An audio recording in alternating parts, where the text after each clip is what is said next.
السلام علیکم۔ امید ہے کہ آپ سب دوست خیریت سے ہوں گے۔ میری آپ سے ایک ہی گزارش ہوتی ہے کہ میڈیا فوکس کو سبسکرائب کریں، بیل آئیکن کو دبائیں، اور اگر اچھا لگے تو اس کو لائک اور شیئر کریں، یہی میری کامیابی ہے۔ وہ خوشخبری آ گئی جس کا پوری دنیا کو انتظار تھا، یعنی امریکہ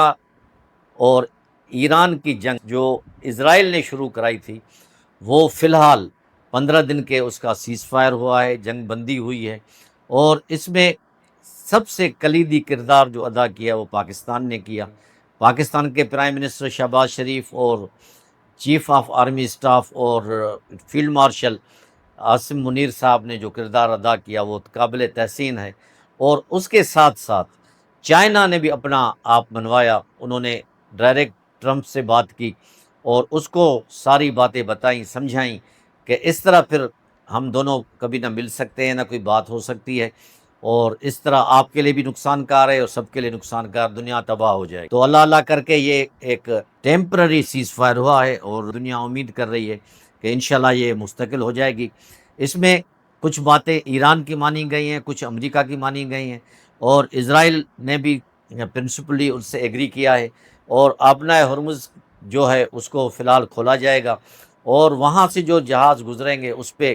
تھوڑا بہت ٹیکس جو ہے وہ ایران کو ملے گا، تاکہ وہ اپنی انفراسٹرکچر کو بحال کر سکے، کچھ کام کر سکے۔ اور ایک قسم کا جو بہت بڑی پیچیدگی صورتحال پیدا ہو گئی تھی پورے خلیجی ممالک کے لیے، ایران کے لیے، امریکہ اسرائیل کے لیے، بلکہ پوری دنیا کے لیے، وہ آہستہ آہستہ فی الحال ختم ہو رہی ہے۔ اور 15 دن تک تو انشاءاللہ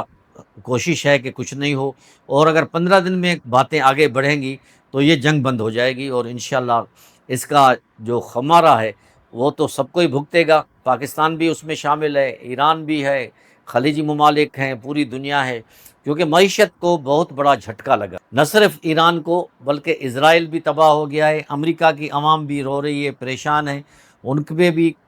ٹرمپ کو گالیاں دے رہے ہیں، ان کو پاگل کہہ رہے ہیں، اور اس کی وجہ سے وہاں بھی مہنگائی بڑھ گئی ہے۔ پاکستان اور خطے کے اور ممالک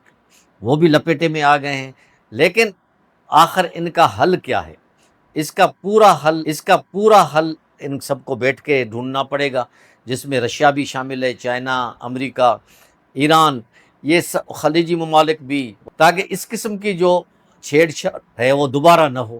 کیونکہ جس طرح بات چیت کے دوران 2 دفعہ امریکہ نے ان نیگوسیشنز چل رہے تھے، انہوں نے حملہ کیا، لاسٹ جون میں بھی اور ابھی 28 فروری کو بھی۔ اب بھی لوگوں میں یہ ڈر ہے کہیں امریکہ اسرائیل سے مل کے دوبارہ حملہ نہ کرے، لیکن اب چائنا اور رشیا وہ بھی انہوں نے ہاتھ آگے بڑھایا ہے، پاکستان نے بھی ہاتھ آگے بڑھایا ہے، اور امکان ہے کہ جمعے کو 10 اپریل کو ان کے مذاکرات اسلام آباد میں ہوں گے، جو امریکہ کے نمائندے اور ایران کے نمائندے ہیں۔ تو امید کی جا سکتی ہے کہ یہ ایک پہلی کرن ہے صبح کی جو ابھی ظاہر ہوئی ہے، ورنہ تو رات تک تو ٹرمپ صاحب تو ایسی باتیں کر رہے تھے کہ 4 گھنٹے میں ایران کو ملیا میٹ کر دوں گا، 100 سال پیچھے ہٹ جائے گا، یوں ہو جائے گا، یعنی عجیب عجیب باتیں کر رہے تھے۔ اور ایران کو بھی شابش ہے کہ انہوں نے اس کی دھمکیوں کی پرواہ نہیں کی، وہ بھی ڈٹے رہے، اور کئی ہزار لوگ باہر نکل کے آئے اور اپنی زنجیر، انسانی جانوں کی زنجیر بنائی اپنے ہاتھ میں ہاتھ دے کے۔ تو ابھی ہم اسی فی الحال تو ایک ٹرانزیشن پیریڈ ہے، لوگوں میں ابھی صورتحال گومگو کی ہے، لیکن ایک جو بڑا خطرہ تھا وہ فی الحال ٹل گیا ہے، اور ہم امید کرتے ہیں کہ انشاءاللہ یہ جنگ بندی مستقل اور دائمی ہوگی، اور کچھ لو اور کچھ دو کے اصول کے تحت انشاءاللہ یہ بڑے پاور بھی، چائنا، رشیا اور فرانس، برطانیہ بھی آگے آئیں گے، وہ بھی اس جنگ بندی میں اہم کردار ادا کریں گے، اور بہت بڑا نقصان ہوا ہے ہر ایک کا۔ یعنی میں نے پہلے ہی عرض کیا کہ معیشت پوری دنیا کی تباہ ہو گئی ہے، لوگ ایک دوسری دنیا میں پہنچ گئے ہیں، یعنی اس کو بھرنے میں کئی سال لگیں گے۔ تو ہم امید کرتے ہیں کہ انشاءاللہ،